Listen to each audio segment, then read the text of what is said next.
Mosusu azate azana etenzambe chikana kumisa yokolo chikana yembe la yokolo chikana tombo la kombo la yokolo yo mosungi nanga kolo Yesu Masia mosusu azate azana ete kolo. Oui, il n'y a personne d'autre Jésus, il n'y a que toi le roi des rois, le Seigneur des seigneurs. Reçois encore une offrande de louange et d'adoration ce jour. Alléluia. Seigneur Jésus-Christ, je veux maintenant m'effacer. Oui, je veux maintenant m'effacer. Oh, que toi seul, que tu prennes la première place. Que tu sois l'alpha et l'oméga, oh Jésus. Oh, pendant ce moment de partage de ta parole, qui est la vérité. Que tout ce qui sortira de ma bouche ne vienne pas de moi, mais que cela vienne de toi seul, le vrai Dieu, le roi des rois, le Seigneur des seigneurs. Je veux maintenant m'effacer, Seigneur Jésus-Christ, afin que tu sois l'alpha et l'oméga durant ce moment. À toi la gloire, Seigneur Jésus-Christ, pour l'éternité. En ton nom puissant, Jésus, nous avons ainsi prié. Amen. Amen.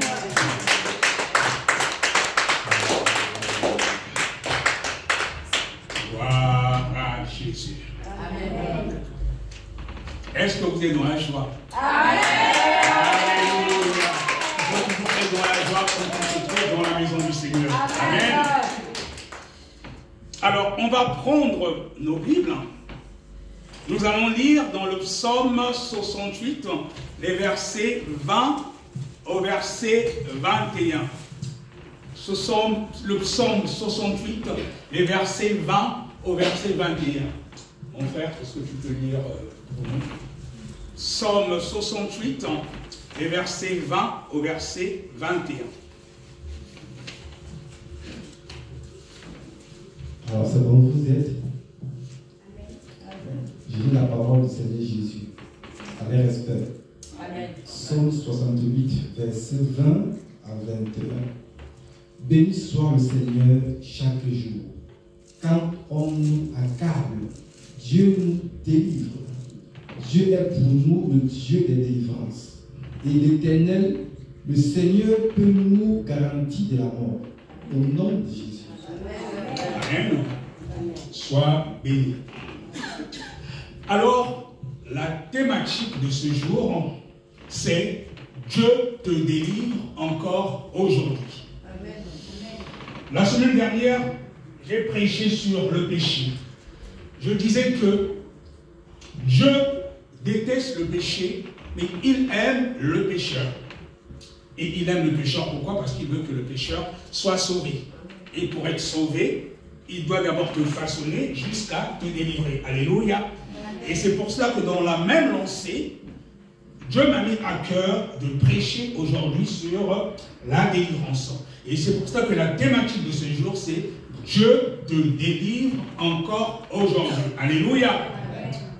Alors, c'est quoi la délivrance? On entend souvent parler de la délivrance. C'est quoi exactement la délivrance? Moi, généralement, quand je prêche et quand je parle de certains mots, j'aime toujours aller dans l'essence du mot, dans l'étymologie du mot, pour que les gens comprennent exactement de quoi il s'agit. Alléluia. Alors, la définition de la délivrance selon la Bible, et si nous partons dans la nouvelle alliance, parce que, comme je disais la semaine dernière, que l'ancienne alliance avait été écrite, la Bible, dans son ensemble, dans l'ancienne alliance, une grande partie en hébreu, une petite partie en araméen et puis en grec. Par contre, la nouvelle alliance a été écrite en grec. Et quand on parle de délivrance, on parle beaucoup de délivrance dans la chrétienté, surtout quand on parle de chasser les démons, c'est là qu'on parle beaucoup de délivrance. Et c'est pour ça que je veux donner l'étymologie du mot grec délivrance. Qu'est-ce que ça veut dire quand on voit ce mot dans son essence? Alors le mot délivrance en grec c'est soteria. Soteria, c'est ça le mot délivrance en grec. Et ça signifie quoi soteria? Ça signifie le salut. Soteria signifie le salut.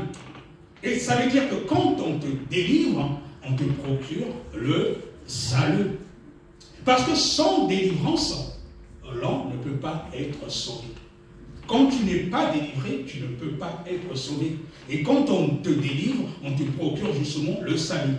Nous lisons dans le livre de Thessaloniciens que le Seigneur Jésus-Christ, il viendra chercher une église sans ride, ni tache, irrépréhensible, ni rien de semblable. Donc ça veut dire que quelqu'un qui n'est pas délivré, si le Seigneur Jésus-Christ venait aujourd'hui, d'autant plus qu'il est dit que rien de souillé ne rentrera au ciel. Mais comment quelqu'un qui n'est pas délivré, ça veut dire quand tu n'es pas délivré, tu as encore en toi une possession démoniaque. Et il est dit que rien de souillé ne rentrera au ciel. Donc ça veut dire que si le Seigneur Jésus-Christ venait aujourd'hui, si tu n'es pas délivré, ça sera compliqué d'être enlevé. Alléluia. Parce que rien de souillé ne rentrera au ciel. Et dans l'essence, dans l'étymologie du mot délivrance, soteria, la première signification, c'est le salut. Donc quand on délivre, c'est avant tout pour le salut. C'est pour le salut. C'est pas tout simplement parce que tu es possédé, machin, il y a des blocages dans ta vie, tu cherches qu'on te délivre, après tu es parti. Non. Le but de la délivrance, c'est le salut, mais aussi de nos âmes. Parce que comme on dit souvent, au sein de la mission armée de prière, notre rôle, ce n'est pas forcément de remplir les églises, mais de remplir le ciel. Alléluia. Hier encore, il y a un monsieur qui m'a contacté sur les réseaux sociaux, parce que je suis très actif sur les réseaux sociaux, je prêche beaucoup, Facebook, YouTube et tout. Il m'a contacté, c'est quelqu'un vraiment, il a commencé à m'expliquer ses problèmes, il m'a envoyé des messages en privé. Il a tellement insisté. Bon, je lui ai demandé, bon, comme dans les échanges en privé, je voyais qu'il était vraiment oppressé. Bon, j'ai dit que s'il a un numéro WhatsApp, qu'il me donne son numéro, et puis on a commencé à échanger. C'est quelqu'un vraiment qui a besoin de délivrance. Et j'ai cherché à savoir s'il était en France ou à l'étranger, parce qu'il m'arrive que des gens me contactent même à l'étranger, de fois on prie, voilà. Et il me dit qu'il était en France. Bon, je l'ai appelé, on a commencé à échanger, j'ai dit oui. C'est bien beau, tu m'as expliqué tes problèmes. On peut prier pour toi. C'est Jésus de toutes les façons qui délivre. Mais tu peux déjà commencer aussi déjà par une autodélivrance en te dépouillant de tout ce qui ne glorifie pas le Seigneur Jésus-Christ dans ta vie. Ça sera déjà un premier pas. Et même si tu venais au sein de la mission, que les serviteurs de Dieu puissent prier pour toi, le but, ce n'est pas seulement de te délivrer de ce qui te tourmente maintenant, mais notre but, c'est de sauver ton âme pour que tu sois sauvé. C'est ça le plus important. Ça sert à quoi si tu viens, on te délivre, et après tu repars faire tout ce qui ne glorifiait pas Dieu. Ça ne sert à rien. Et puis je l'ai aussi dit, avant de procéder à la délivrance, en général, nous, au sein de la mission, on passe aussi par un moment d'enseignement. Parce qu'on peut chasser les démons, parce qu'il y a beaucoup de serviteurs de Dieu, on voit des prophètes ceci, prophètes cela, tu arrives là-bas, miracle, délivrance, ils prient pour voir, pour toi, une partie des démons est partie, de fois, c'est même pas la totalité, c'est souvent une délivrance juste au niveau des branches, mais pas forcément au niveau de la racine. Quelque temps après, tu vois que les mêmes démons reviennent. Et puis souvent aussi, c'est parce que les personnes aussi ne sont pas enseignées. On peut chasser les démons, mais quand ils vont partir et qu'ils reviennent, et s'ils voient que l'endroit est propice, ils vont revenir encore en force. Le Seigneur Jésus révèle cela. Donc je lui dis que même s'il arrivait qu'un serviteur de Dieu prie pour toi et que tu sois délivré, tu n'as pas la connaissance, ce ne serait pas te rendre service, parce qu'ils vont revenir encore en force, ça risque même d'être dangereux pour toi. Donc le plus important, c'est commencer déjà par un enseignement, et après c'est pour cela qu'il y a la cure d'âme et tout, la repentance, avant de passer à la délivrance. Et je lui dis que bon, dès qu'il aura le temps, il pourra même monter sur Paris, et puis on va voir comment on va arranger cela. Donc le but de la délivrance, avant tout, c'est le salut. Comme il est dit dans le mot grec soteria, dans son étymologie, c'est le salut. Alléluia. Mais ça ne s'arrête pas là. Toujours dans son étymologie, quand on voit le mot grec soteria, cela signifie aussi la sécurité.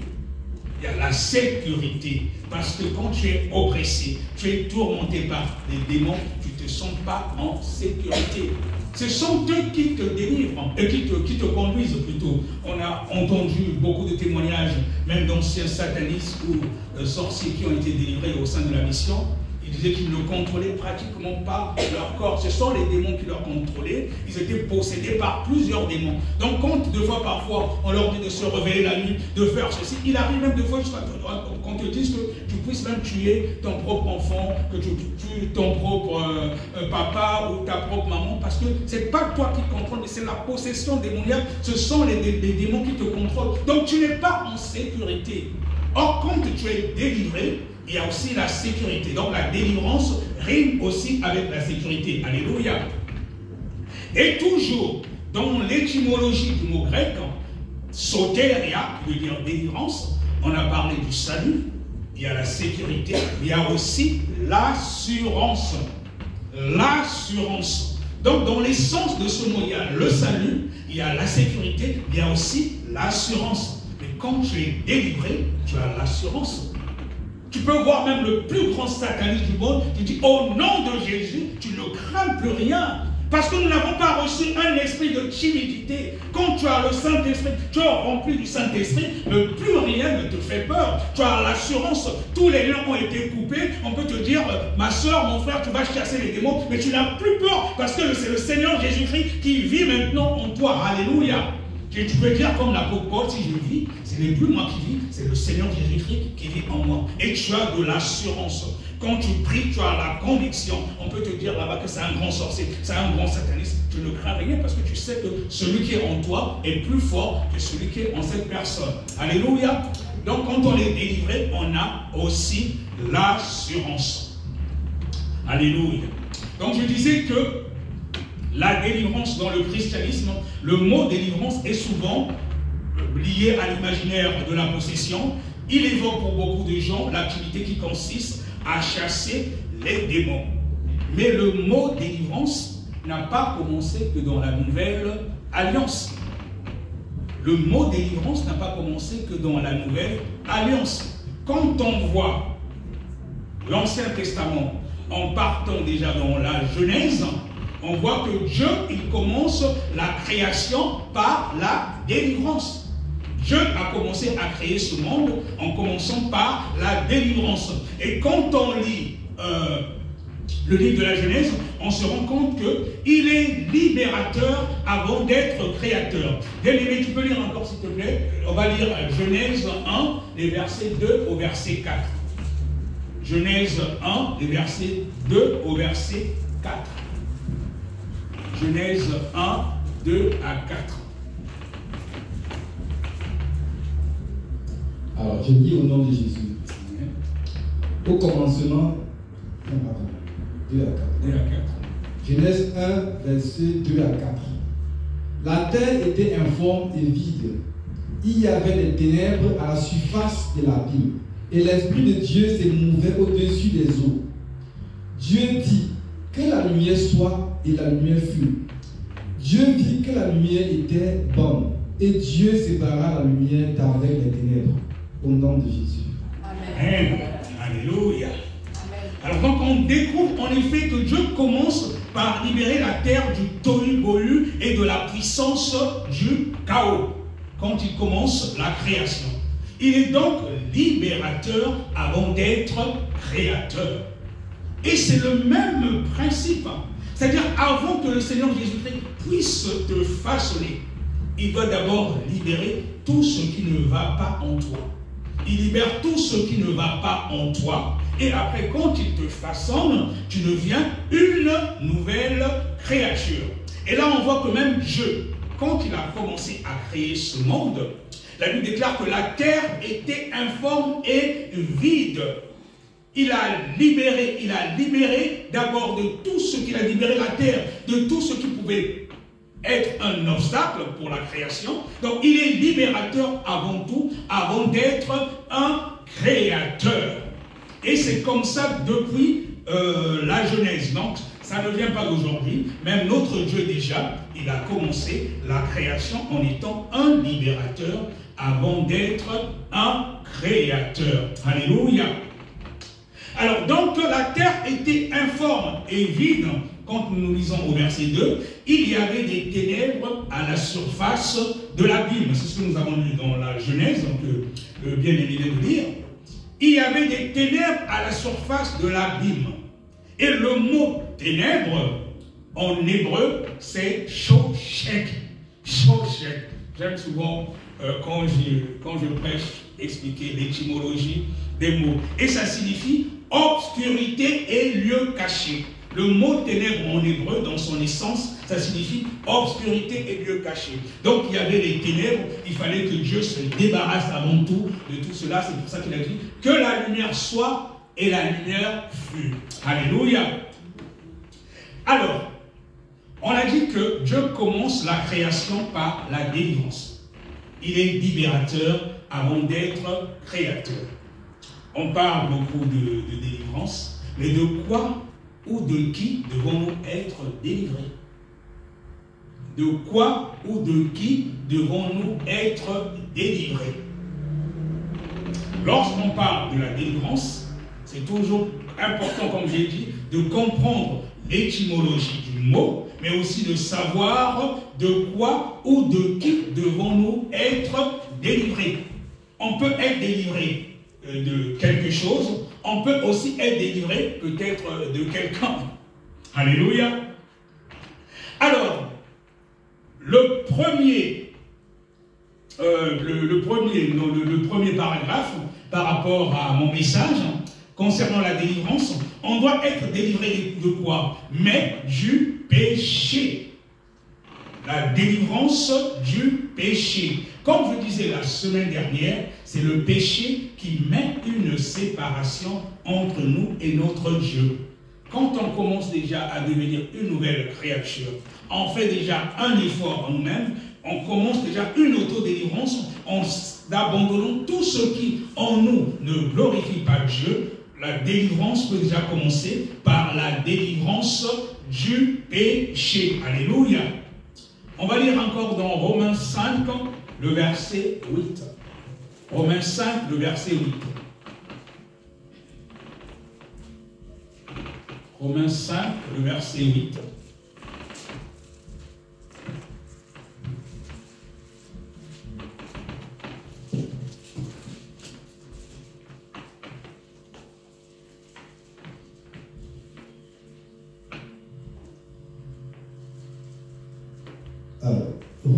5, verset 8.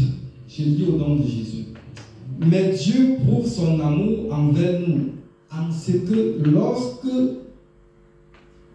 nous étions encore des pécheurs, Christ est mort pour nous.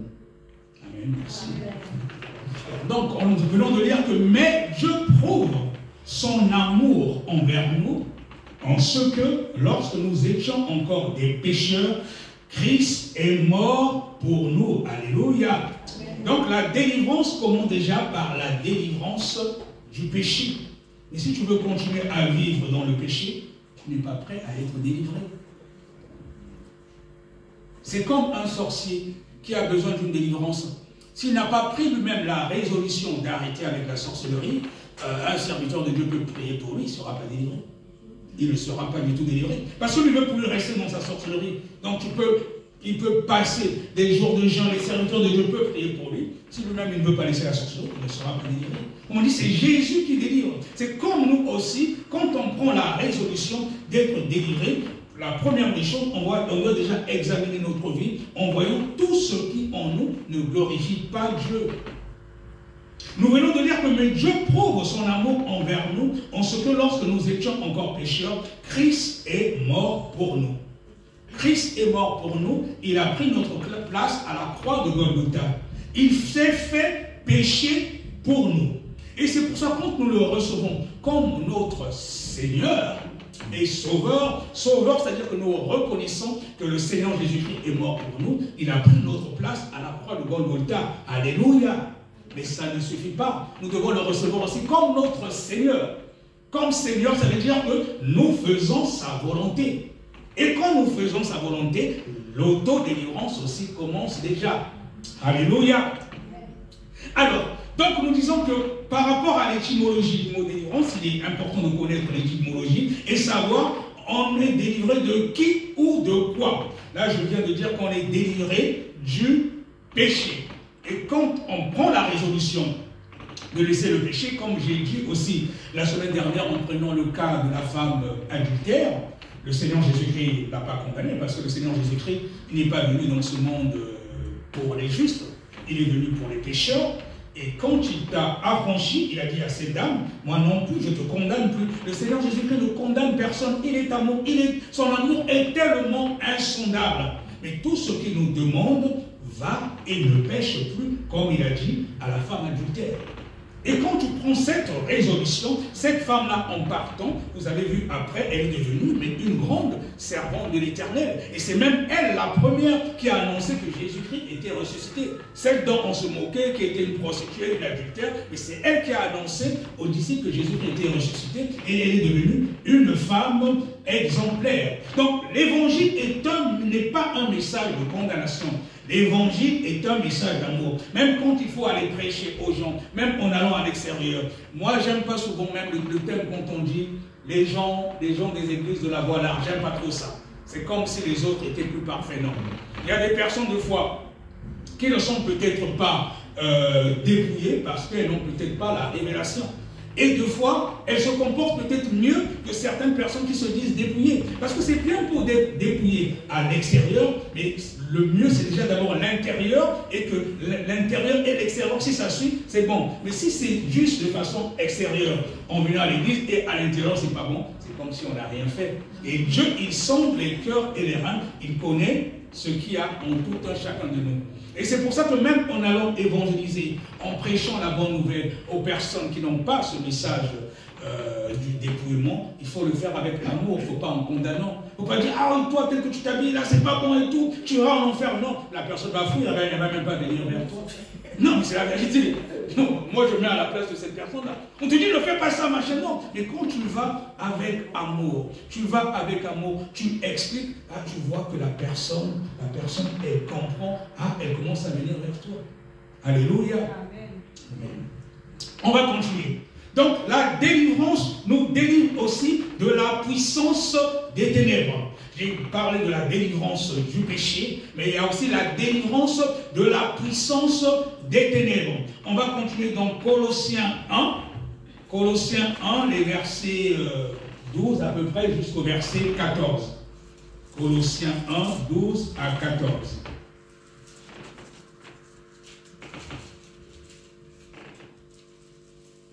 Colossiens 1, 12 à 14.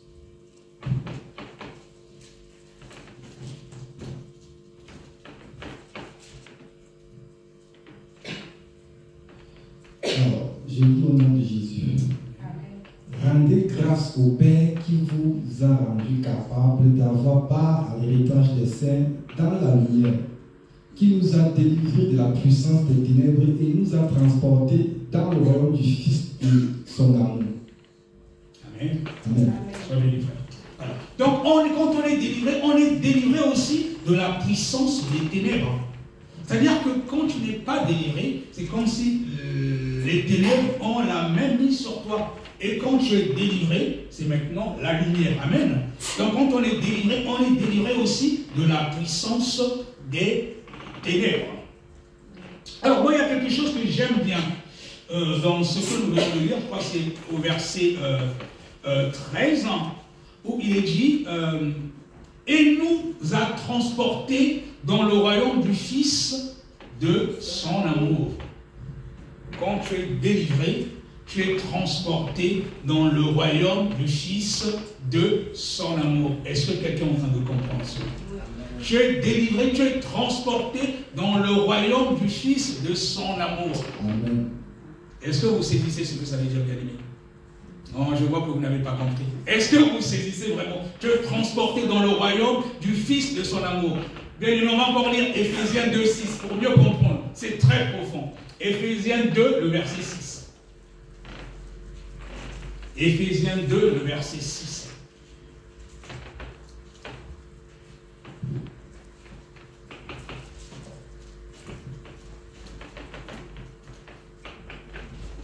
Éphésiens 2, verset 6. Je lis au nom de Jésus. Amen. Il nous a ressuscités ensemble et nous a fait asseoir ensemble dans les lieux célestes en Jésus-Christ. Amen. Alléluia. Alors ça veut dire que quand tu es délivré, mais tu es assis dans les lieux célestes en Jésus-Christ. C'est pour cela qu'un sorcier, un sataniste, peu importe qui il est, il ne peut plus rien contre toi. Quand il veut t'atteindre, il ne peut pas t'atteindre parce que tu es là, mais tu es assis dans les lieux célestes en Jésus-Christ. Alléluia. Alléluia. On est assis dans les lieux célestes en Jésus-Christ. Même le plus grand entité du monde, il ne peut plus rien te faire. C'est cela que ça signifie. Tu es là, mais sans être là. Tu es assis dans les lieux célestes en Jésus-Christ. Mais c'est puissant, bien-aimé. C'est puissant. Quand nous marchons en conformité avec la parole de Dieu, nous suivons les préceptes de Jésus, nous sommes assis dans les lieux célestes en Jésus. C'est pour cela que les satanistes, les sorciers, ils ne peuvent plus rien devant un véritable enfant de Dieu. Amen. Alléluia. On est assis dans les lieux célestes en Jésus-Christ. Oh, c'est tellement merveilleux d'être sous la protection du Très-Haut. Alléluia. Alors, on va encore continuer que la délivrance nous délivre de quoi? Mais de l'ignorance. La délivrance nous délivre de l'ignorance. On va encore lire Osée 4, le verset 6, bien aimé, s'il te plaît. La délivrance nous délivre de l'ignorance.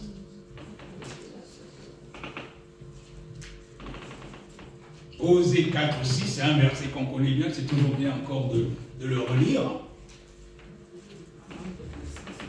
Osée 4, le verset 6.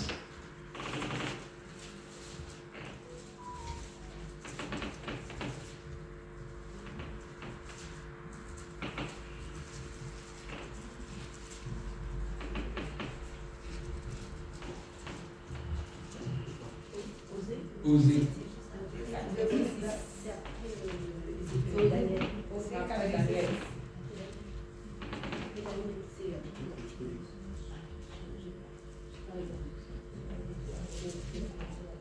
C'est bon?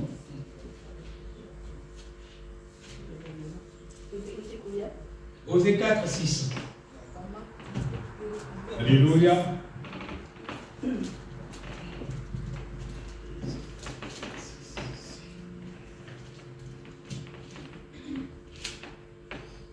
Je lis au nom de Jésus. Mon peuple est détruit parce qu'il lui manque la connaissance. Puisque tu as rejeté la connaissance, je te rejetterai et tu seras dépouillé de mon sacerdoce. Puisque tu as oublié la loi de ton Dieu, j'oublierai aussi tes enfants. Amen. Il dit que mon peuple est détruit parce qu'il lui manque la connaissance.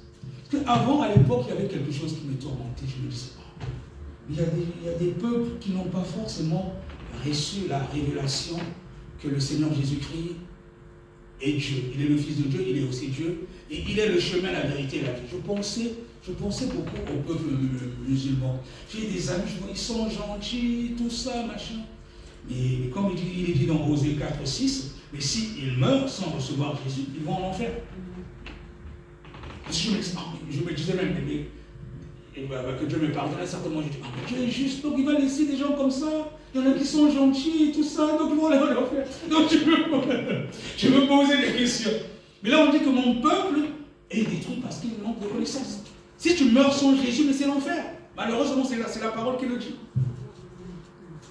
Tout comme quand tu n'es pas délivré, et si Jésus venait aujourd'hui, ça veut dire que quand tu n'es pas délivré, donc il y a certainement des choses en toi qui ne glorifient pas Dieu. Et c'est pour cela que le Seigneur Jésus-Christ permet que tu rencontres des serviteurs de Dieu, de te parler peut-être de la délivrance, parce qu'il veut justement te sauver. Il ne veut pas que tu restes dans cet état. Parce qu'il est dit que rien de souillé ne rentrera au ciel.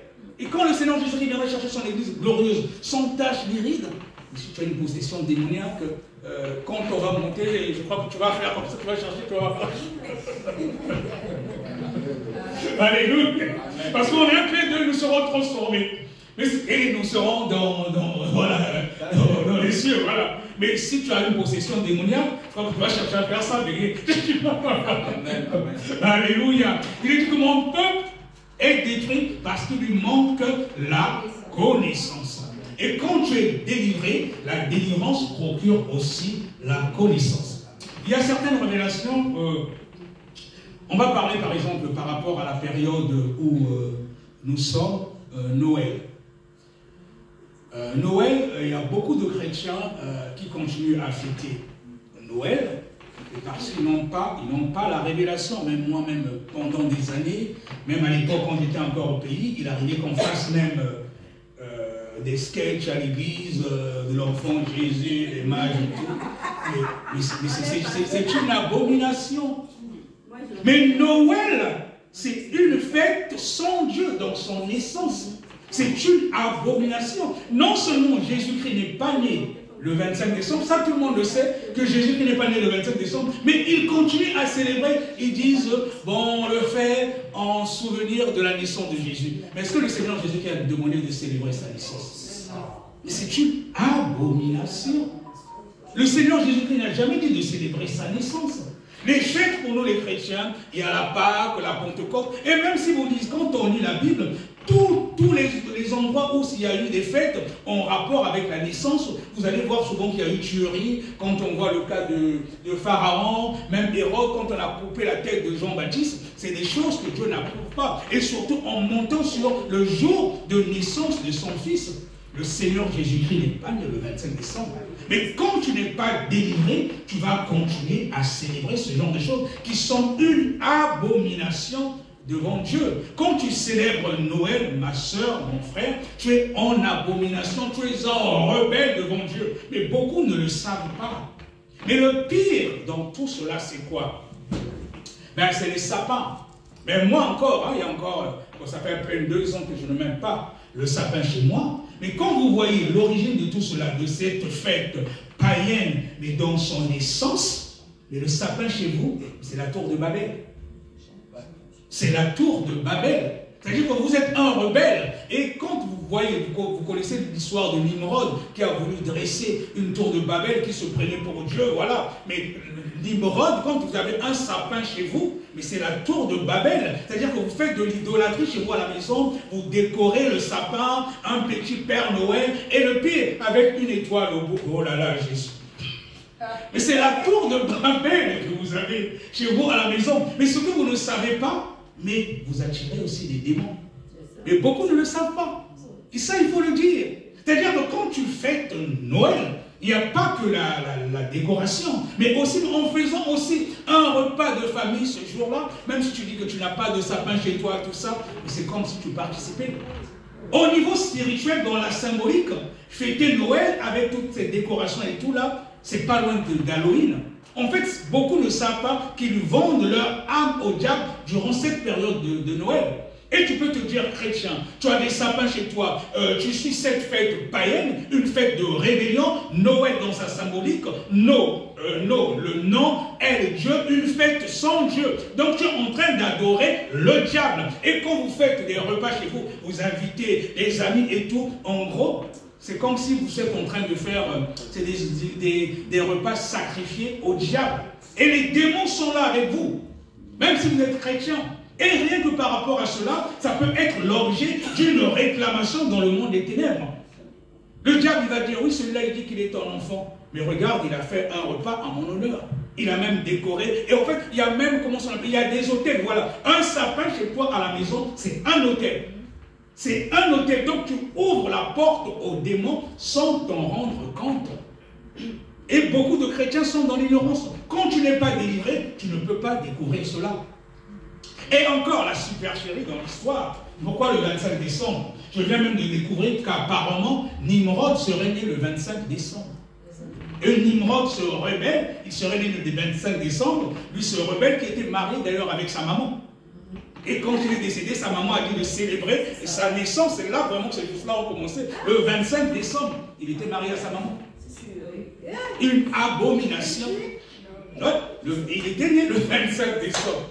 Et les dates ne sont pas choisies au hasard. Le diable, c'est un rebelle. Il nous pousse à faire tout ce qui est en contradiction avec la parole de Dieu. Et quand vous faites des recherches, vous allez découvrir même au niveau de l'Antiquité, même au niveau de l'Égypte, Osiris et tout ça, la fête, généralement, c'est le 25 décembre. Il y a beaucoup de dieux comme ça au niveau des Grecs, les Perses et tout. Il y a beaucoup de dieux qui étaient célébrés le 25 décembre. Donc, quand Babylone la Grande, vous savez l'église qu'on appelle l'église qui est dans l'Apocalypse, la Babylone la Grande, c'est eux qui ont imposé, je ne vais pas donner le nom de cette église, parce que le diable règne là-bas, mais c'est eux qui ont imposé qu'on célèbre la naissance de Jésus le 25 décembre.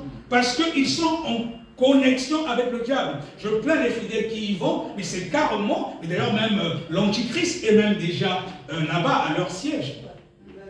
C'est eux qui ont imposé que ce soit le 25 décembre. C'est-à-dire que le diable fait tout pour que nous soyons en abomination devant Dieu. Et comme on dit que le peuple périt par manque de connaissances, toi dans l'ignorance, tu célèbres ça, mais tu ne sais pas que tu deviens déjà un rebelle vis-à-vis de Dieu. Et quand tu n'es pas délivré, ben c'est des choses que tu ne peux pas comprendre. Donc on est en abomination devant Dieu quand on fête Noël, et le pire encore quand tu as des sapins chez toi à la maison, toute cette décoration, c'est l'idolâtrie, c'est même un pentacle, c'est-à-dire que tu ouvres des portes qui peuvent attirer des démons. Il y a beaucoup de choses qu'on fait par ignorance, parce qu'on n'a pas la connaissance. Le peuple est détruit parce qu'il manque la connaissance. Je vais prendre un truc simple. Dans beaucoup d'églises, même les églises évangélistes, on voit souvent des croix à l'intérieur. Où on a dit dans la Bible, pour qu'une église soit une assemblée, il faut mettre une croix à l'intérieur. C'est écrit où dans la Bible? Il y a beaucoup de choses qu'on fait comme ça par ignorance. Mais le simple fait qu'il y a la croix dans votre église, mais c'est un pentacle. Ça vous connecte gentiment avec le monde des cimetières. C'est-à-dire que s'il y a un sorcier qui est là, rien que par cette croix, il va blaguer avec vous. Il peut rentrer, les sorciers peuvent venir, ils vont jouer comme ils veulent. Donc il y a beaucoup de choses que les gens ils font par ignorance. Le peuple périt par manque de connaissances, comme il est dit dans Osée 4, 6. Donc ça veut dire que tu vas dans cet endroit-là où il y a un pentacle comme ça, tu vas pour la délivrance, tu ne seras jamais délivré. C'est pour ça qu'il y a beaucoup d'endroits. On chasse les démons, mais les démons reviennent. On chasse les démons, et les démons ils reviennent. Tu fais 20 ans, 30 ans dans une église, ta situation ne change pas.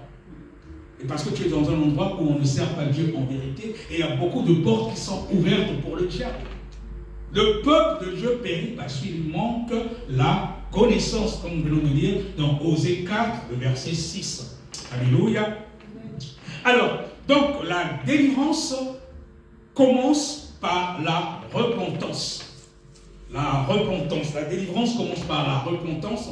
Quand tu as une repentance déjà sincère, toi-même déjà tu commences à demander pardon à Dieu. S'il faut jeûner, tu peux même déjà jeûner. Tu prends la résolution des choses en toi qui ne glorifient pas Dieu.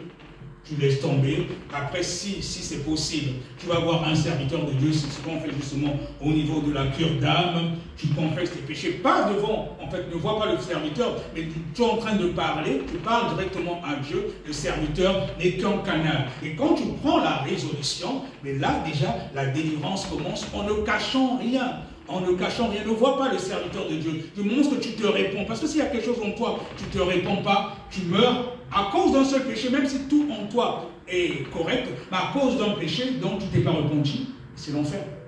Rien de souillé ne rentrera au ciel. C'est pour ça qu'il est toujours important de se repentir. Même dans la journée, tu as fait quelque chose qui n'est pas bien, tu as peut-être vu quelque chose qui n'a pas glorifié Dieu, tu as peut-être murmuré, tu as peut-être calomnié, c'est important. Tout de suite, tu dis, ah Seigneur, j'ai peut-être calomnié contre mon frère, contre ma soeur, pardonne-moi, je te demande pardon, que le sang de Jésus-Christ me purifie. Parce que des fois, peut-être le soir, en priant, tu vas peut-être oublier de te repentir de ce péché-là. Or, si tu meurs dans un état de péché, même si tout le reste en toi était bien, tu ne t'es pas repenti d'un seul péché, c'est l'enfer. Rien de souillé ne rentrera au ciel. Mais on a la grâce parce que le Seigneur Jésus-Christ nous permet encore de nous repentir pendant que nous sommes encore ici sur cette terre. On a vu des gens, des fois, parfois, qui n'avaient pas une vie forcément exemplaire devant Dieu, mais au chevet de la mort, il s'est repenti et le Seigneur Jésus-Christ l'a sauvé. Il est tellement merveilleux. On a encore le temps de nous repentir pendant que nous sommes sur cette terre. Mais si tu meurs, il est trop tard. C'est pour ça qu'il est important de toujours se repentir. Et se repentir au quotidien. Pourquoi? Chaque seconde, pratiquement, si tu vois que tu as fait quelque chose qui n'est pas bien. Pourquoi? Parce que le Seigneur Jésus dit dans la Bible qu'il viendra comme un voleur. Mais s'il vient, pendant qu'il y a quelques minutes avant, tu as peut-être injurié ou tu as calomnié ton frère. Tu ne t'es pas repenti de cela et que le Seigneur Jésus est venu. Tu ne seras pas sauvé. Est-ce que vous vous rendez compte? Rien de souillé ne rentrera au ciel. Le Seigneur Jésus viendra chercher une église sans tache ni ride. Une église parfaite. C'est important. C'est important. Ça va souvent dans nos assemblées, on ne prêche pas cela, mais c'est important de le savoir. C'est-à-dire qu'on peut vivre sans péché, finalement. Du moment que tu essaies de vivre pieusement en Jésus-Christ, dès que tu pêches, tu te réponds. Mais il ne faut pas que ça soit aussi une seconde habitude. Voilà, je sais que Dieu va me pardonner. Non. C'est-à-dire que tu pêches pratiquement par omission. Voilà, que le Seigneur sente vraiment que ça vient du fin fond de ton cœur, tu l'as fait malgré toi, tu te reprends, le Seigneur Jésus nous pardonne. L'évangile n'est pas un message de condamnation, c'est un message d'amour. Donc on a vu que la repentance est la clé de notre délivrance. Et pour vivre une délivrance, il faut donc avoir conscience d'un domaine de notre vie, qu'il s'agisse d'un lieu physique, psychique ou spirituel. On peut aussi être prisonnier d'une parole qui fonctionne comme une malédiction sur nous. Oui. Et ça c'est courant dans beaucoup de familles. Il y a peut-être une parole qui fonctionne comme une malédiction pour toi. Et cette parole te poursuit partout. Tout ce que tu fais, ça ne marche pas. Et quand tu n'es pas délivré de cette parole, mais cette parole va te suivre. On dit souvent dans nos familles, je ne sais pas, telle tante était sorcière ou tel oncle, il a prononcé telle parole, voilà et tout, et ça a un effet, ça te suit. Surtout si tu ne vis pas pieusement en Jésus-Christ. Mais souvent, même des fois, même quand tu vis pieusement en Jésus-Christ, s'il y a des liens qui ne sont pas coupés, des fois ça te suit. Tu as essayé toi-même à jeûner, tu as jeûné, ça ne marche pas. Quand c'est comme ça, il faut aller voir un serviteur de Dieu. Je vais vous raconter une histoire, c'était dans un village en Afrique. Il y a quelques années, il y a un monsieur, il voulait faire marier sa fille. Et vous savez, souvent dans nos pays, quand on vient d'ôter ton enfant, ben, c'est toi qui reçois la belle famille. Et donc le monsieur, bon, il n'avait pas trop de moyens pour survivre à cette période-là, mais il avait besoin quand même de faire un festin. Il est parti voir son voisin, qui, je crois, élevait des cabris ou des moutons. Bon, c'est la même chose. Il a dit, est-ce que tu peux me prêter un mouton? Je veux le tuer et tout. Bon, je vais recevoir la belle famille qui est là. Tu vas venir, on va préparer et tout. Et après, je vais te rembourser d'ici la fin du mois. Maintenant, la personne qui est élevée ses bêtes, il dit, il n'y a pas de souci, je sais que tu es quelqu'un de bien. Il a prêté le mouton.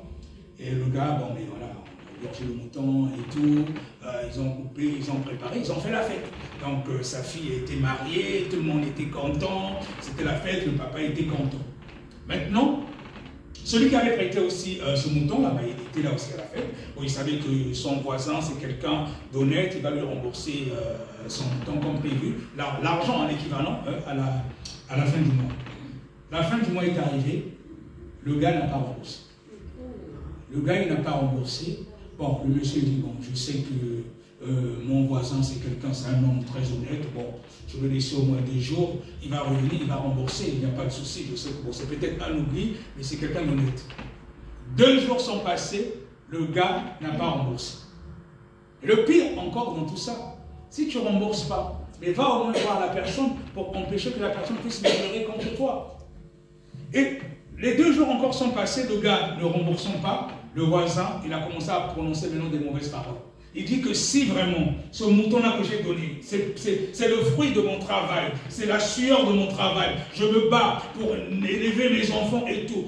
Il a proclamé des paroles de malédiction. Si vraiment cette fille, il a marié sa fille grâce à mon mouton, il a reçu les gens et tout, à partir d'aujourd'hui, je proclame la malédiction dans toute la descendance de ce monsieur. Ses enfants ne vont jamais réussir, ses filles ne vont plus jamais se marier, et que cela soit ainsi de génération en génération. Il était en colère, tellement qu'il était en colère. On dit souvent dans la Bible que la malédiction sans cause n'a pas d'effet, mais là il y a une cause. Là il y a une cause. Donc il a prononcé des paroles de malédiction.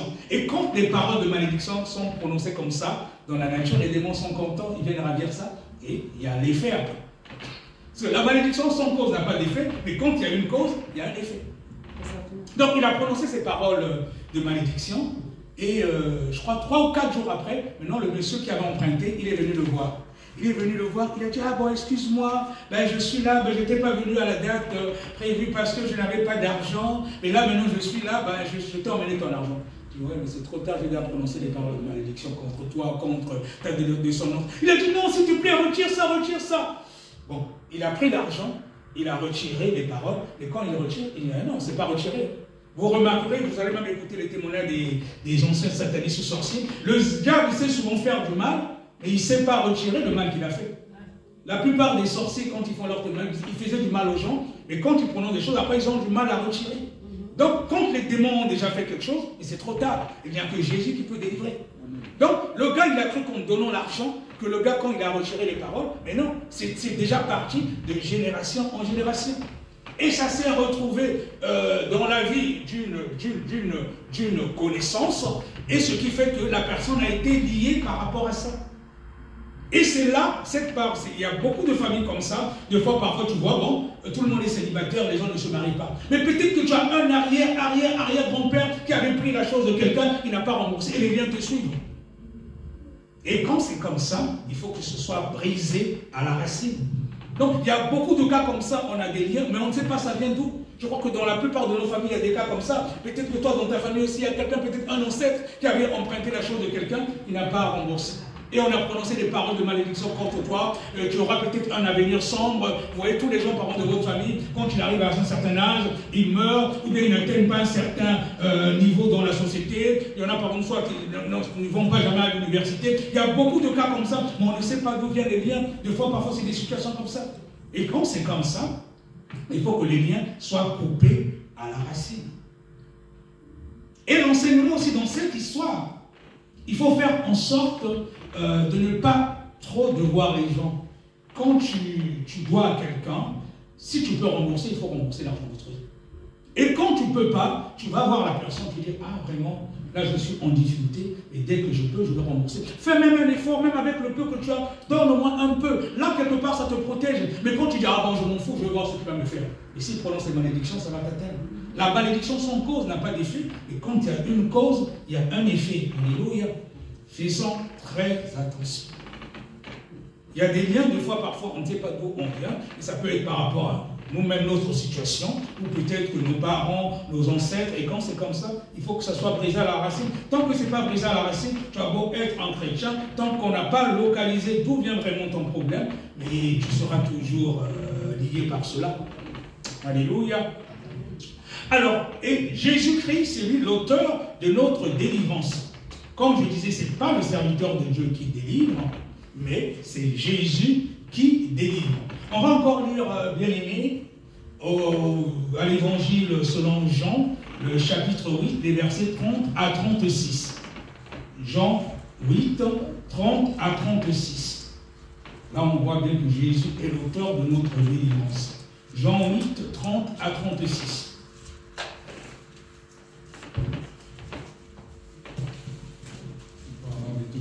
Je crois que ça fait peut-être une heure. Jean 8, 30 à 36. J'ai lu au nom de Jésus. Comme Jésus parlait ainsi, plusieurs crurent en lui. Et il dit aux Juifs qui avaient cru en lui, si vous demeurez dans ma parole, vous êtes vraiment mes disciples. Vous connaîtrez la vérité et la vérité vous affranchira. Amen. Il lui répondit, nous sommes la postérité d'Abraham et ne nous fûmes jamais esclaves de personne. Comment dis-tu, vous deviendrez libres? En vérité, je vous le dis, leur répliqua Jésus, quiconque se livre au péché est esclave du péché. Or, l'esclave ne demeure pas toujours dans la maison. Le Fils y demeure toujours. Si donc le Fils vous affranchit, vous serez réellement libre. Je sais que vous êtes la postérité d'Abraham, mais vous cherchez à me faire mourir, parce que ma parole ne pénètre pas en vous. Je dis ce que j'ai vu chez mon Père, et vous faites ce que vous avez entendu de la part de votre Père, au nom de Jésus. Amen. Alléluia. Alors, comme je disais que c'est Jésus qui délivre, vous connaîtrez la vérité et la vérité vous affranchira. Et quand on reçoit la vérité, que cette parole s'enracine en nous, c'est cette parole qui nous affranchit. Alléluia. Donc, la délivrance commence déjà par la parole de Dieu. Au commencement était la parole, et la parole était avec Dieu, et la parole était Dieu. Et quand cette parole vient habiter en nous, ce n'est autre que le Seigneur Jésus-Christ lui-même qui vient habiter en nous. Jésus-Christ, le Seigneur Jésus-Christ est la parole de Dieu. Le Seigneur Jésus-Christ est la parole de Dieu. Au commencement était la parole, et la parole était avec Dieu, et la parole était Dieu. Et c'est cette parole, quand nous la recevons, comme il dit dans Josué 1:8, que celui de la loi ne se donne point de toi, médite les jours et nuits, tout ça. Quand tu médites cette parole, elle s'enracine en toi, tu commences à vivre en conformité avec cette parole, tu es affranchi. Alléluia. On va encore lire Jean 11, et versets 43 à 44. Jean 11, versets 43 à 44. On va bientôt terminer. Jean 11, 43 à 44. Jean 11, versets 43 à 44, j'ai lu au nom de Jésus. Ayant dit cela, il cria d'une voix forte, Lazare, sort! Et le mort sortit, les pieds et les mains liés de bandes, et le visage enveloppé d'un linge. Jésus leur dit, déliez-le et laissez-le aller. Au nom de Jésus. Amen. Alléluia. Alors, donc nous voyons dans le livre de Jean, au chapitre 11, verset 43, Jésus ordonne, Lazare, sors! Lazare, sors! Il s'est adressé à un homme qui était mort, et en plus lié de bondage. Il y a des personnes qui sont là, bien qu'ils tombent vivantes, mais qui sont mortes spirituellement. Tu es vivant, mais tu es mort spirituellement. Aujourd'hui, le Seigneur Jésus te dit, Lazare, sors. C'est-à-dire que tu remplaces Lazare par ton prénom. Il te dit de sortir de là où tu es. Il ne veut pas que tu puisses mourir. Il te dit, Lazare, sors. Il s'est adressé à un homme qui était mort et en plus lié de bondage. Et on voit que Lazare, il s'est levé, qui était mort, il est sorti. Mais ça ne s'arrête pas là. C'est pour ça qu'aujourd'hui, quand tu n'es pas délivré, c'est un peu comme si tu étais mort spirituellement, dans certains cas. Et le Seigneur Jésus te dit, Lazare, sors. Et quand tu te lèves, c'est-à-dire que tu es ressuscité, mais tu as encore des bondages. Et quand nous lisons au verset 44, il dit, déliez-le et laissez-le partir. Donc la délivrance ne doit pas seulement se limiter à la résurrection de la personne qui était morte, parce qu'elle a encore des bondages. Il faut maintenant délier ces bandages avant de la laisser partir. Est-ce que quelqu'un le saisit? Amen. Amen. C'est-à-dire que tu es ressuscité, tu étais mort, mais tu as encore des bandages avec toi. Il faut délier ces bandages avant de te laisser partir. Ça veut dire le fait de délier ces bandages, mais c'est quoi? C'est-à-dire quand on a chassé les démons déjà avant tout. Ça commence par un enseignement, on a chassé les démons. Tu es ressuscité, délier les bandages, mais c'est là tout le processus de remplissage et tout ce qui va avec pour que tu sois aguerri avant de te laisser partir. Amen. Alléluia. Alléluia. Amen. Gloire à Jésus. Gloire à Jésus. Alors, donc, on va terminer avec Marc, le chapitre 10. On va lire les versets 46 à 52. Marc 10, les versets 46 à 52. Marc 10, versets 46 à 52.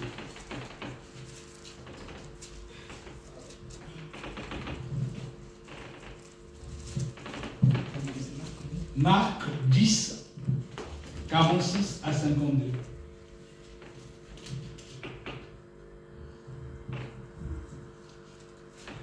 Je lis au nom de Jésus. Il arrivait à Jéricho et lorsque Jésus en sortit avec ses disciples et une assez grande foule, le fils de Bartimée, mendiant aveugle, était assis au bord du chemin. Il entendit que c'était Jésus de Nazareth et il s'est mis à crier: Fils de David, Jésus, aie pitié de moi. Plusieurs le reprenaient pour le faire taire, mais il criait beaucoup plus fort: Fils de David, aie pitié de moi. Jésus s'arrêta et dit: Appelez-le. Il l'appelait, l'aveugle en lui disant: Prends courage, lève-toi, il t'appelle. L'aveugle jeta son manteau et s'élevant d'un bond, vint vers Jésus. Jésus prenant la parole, lui dit: Que veux-tu que je te fasse? Rabboni, lui répondit l'aveugle, que je recouvre la vue. Et Jésus lui dit: Va, ta foi t'a sauvé. Aussitôt, il recouvra la vue et suivit Jésus dans le chemin. Amen, alléluia, sois béni. Alors, bien aimé, aujourd'hui, le Seigneur Jésus-Christ te pose la même question. Peu importe ta situation, est-ce que c'est une situation d'oppression? Est-ce que c'est une situation de chômage? Peu importe ta situation, le Seigneur Jésus-Christ te dit aujourd'hui: que veux-tu que je fasse pour toi? Et là, dans ce paragraphe, nous venons de lire, l'aveugle a dit: Rabouni lui répondit: que je recouvre la vue. Et Jésus lui dit: va, ta foi t'a sauvé. Quand nous lisons les Saintes Écritures, vous remarquerez que la plupart des cas, quand Jésus guérissait les malades, il disait toujours: ta foi t'a sauvé. Donc en amont, c'est d'abord ta foi. Il fait selon la dimension de ta foi. Et c'est quoi la foi? Mais la foi est une ferme assurance des choses qu'on espère. Donc déjà, quand tu as une grande foi, tu peux recevoir beaucoup de choses de l'Éternel. Alléluia. C'est une ferme assurance des choses qu'on espère, et ça ne s'arrête pas là. Une démonstration de celles qu'on ne voit pas. Alléluia. Et ça veut dire quoi? Une ferme assurance des choses qu'on espère, une démonstration de celles qu'on ne voit pas. Tu es une femme, par exemple, qu'on dit qui est stérile. Tu as déjà atteint la ménopause. Même si tu as 50, 60, 70 ans, tu dis: je sais que je veux avoir un enfant au nom de Jésus. Amen. Et qu'est-ce que tu fais? Tu emménages même une pièce dans ta maison. Tu peux acheter aussi même un berceau. Tu dis: ah, dans cette chambre-là, il y aura mon bébé. Là, c'est déjà une démonstration de ce que tu ne vois pas. Donc, tu as la ferme assurance, mais il y a aussi la démonstration de ce que tu ne vois pas. Et à cause de ta foi ferme, il peut aussi arriver que tu puisses avoir ce bébé. Amen. Donc, la foi a une certaine dimension. Il y a plusieurs dimensions. Donc, l'aveugle, le Seigneur Jésus-Christ a demandé à l'aveugle: que veux-tu que je te fasse? Il lui répondit: que je recouvre la vue. Le Seigneur Jésus-Christ te pose la question: que veux-tu que je te fasse?